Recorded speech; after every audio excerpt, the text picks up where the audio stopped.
Quelle est votre vertu préférée? Alors, je pense que c'est le courage. Le courage, parce que je pense qu'il faut pouvoir remonter, faire face surtout à ses peurs. Et c'est pour ça que j'aime beaucoup l'idée du courage. La qualité que vous préférez chez un homme? Je ne veux pas genrer les qualités.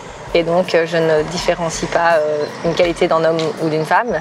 Mais par contre, la qualité que j'aime le plus chez les humains, c'est l'empathie envers les êtres vivants. Quel est votre principal défaut? Je pense que c'est ne pas savoir dire non. Je suis toujours dans le... J'ai toujours envie de tout faire et d'y aller à fond.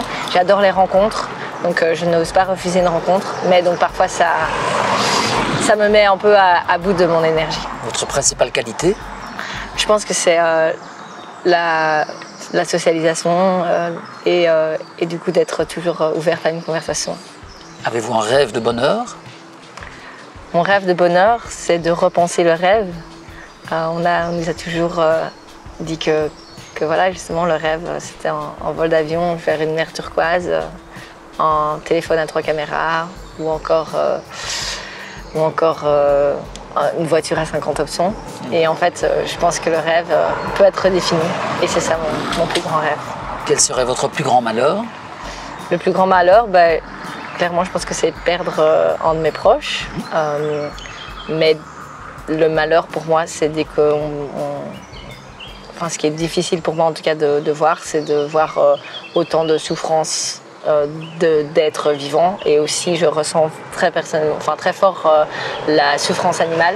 Et donc, pour moi, c'est un très grand malheur de voir cette destruction envers les animaux. Quel est votre auteur préféré?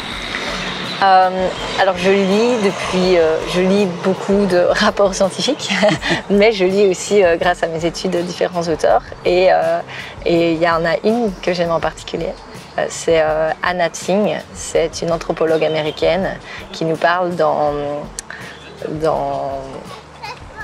champignon.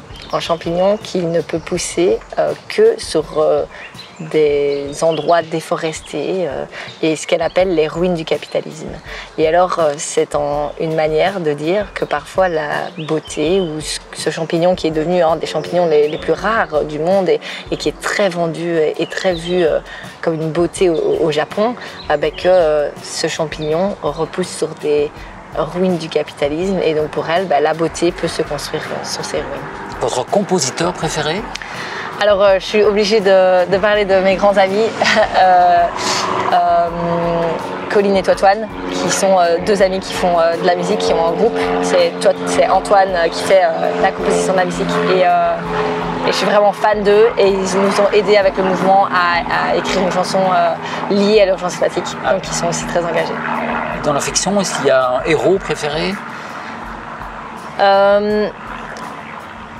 J'y ai beaucoup réfléchi, je pense que je suis obligée de parler d'Antigone, qui pour moi est une figure qui montre réellement la résistance et qui veut faire face qui veut questionner des lois qui n'ont plus de sens. Et donc je suis très inspirée par le personnage d'Antigone. Qu'est-ce que vous détestez par-dessus tout? Je déteste par-dessus tout l'idée de se vouloir mettre en avant et l'intérêt personnel avant celui du collectif. Et surtout le mensonge comme de grandes entreprises qui sont au courant depuis des années de leur destruction envers l'environnement et qui ont décidé de mentir pour ne pas devoir changer leur activité. Quel est le don que vous auriez aimé avoir? J'aurais beaucoup aimé pouvoir chanter, faire de la musique, être une vraie artiste, mais malheureusement, je n'ai pas ce don. Comment aimeriez-vous mourir? Question un peu prématurée. Je ne sais pas comment, mais en tout cas, j'espère pouvoir mourir fière de l'action et de l'engagement que j'ai mené tout le long de ma vie. Avez-vous une devise ou une phrase qui vous inspire?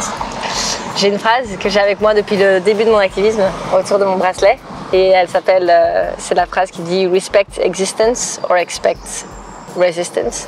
Donc il faut accepter l'existence, sinon il faut s'attendre à de la résistance. Merci. Merci.